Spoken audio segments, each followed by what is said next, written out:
हॉटेलमध्ये जाऊन मसाला वांगे खायचे म्हटलं तर 200 ते 250 रुपये आपल्याला मोजावे लागतात. तर हॉटेलसारखे चमचमीत असे मसाला वांगे घरीच बनवूयात. हे मी पाव किलो वांगे घेतलेत. याला स्वच्छ धुवून पुसून घेतले. आता याचे 4 भाग करून घेते मी. असे मधून कट करते.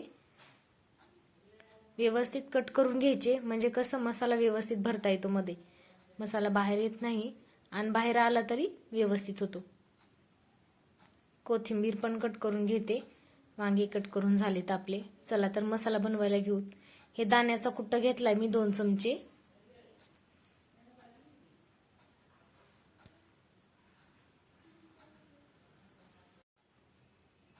याच्यामध्ये गरम मसाला घालते मी 1 चमचा.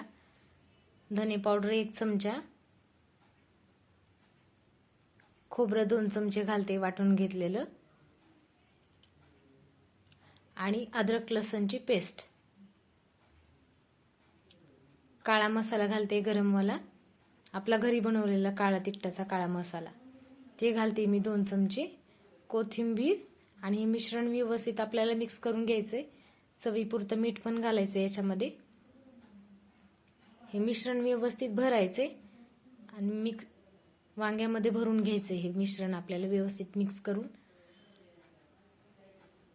सगळे वांगे आपल्याला अशीच भरून घ्यायचे.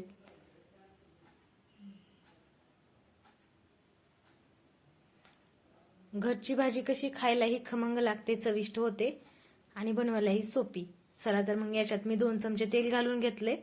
तेल गरम झालेलं आहे आपलं. याच्यात मोहरी घालते, जिरं घालते,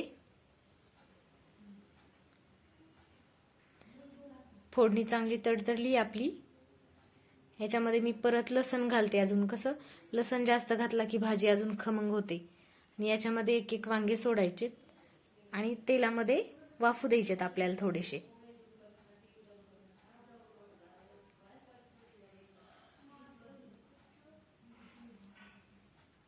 हे पाहू शकता तुम्ही. आता मी थोडा वेळ याला असं झाकून ठेवते. आता आपले वांगे व्यवस्थित वाफलेले आहेत. आता हे राहिलेला आपल्याला उरलेला दाण्याचा कुट्टा आणि मसाला बनवलेला मसाला त्याच्यामध्ये परतून घ्यायचा व्यवस्थित. आणि मसाला परतून झाला की मी थोडंसं गरम पाणी घालते कारण वांगी मऊ व्हावीत म्हणून. आणि आता झाकून ठेवते 10 मिनिटासाठी. बघा तर मग आपलं असं चमचमीत हॉटेलसारखं वांग तयार आहे. मसाला वांग कसं वाटलं तुम्हाला कमेंट करून नक्की सांगा.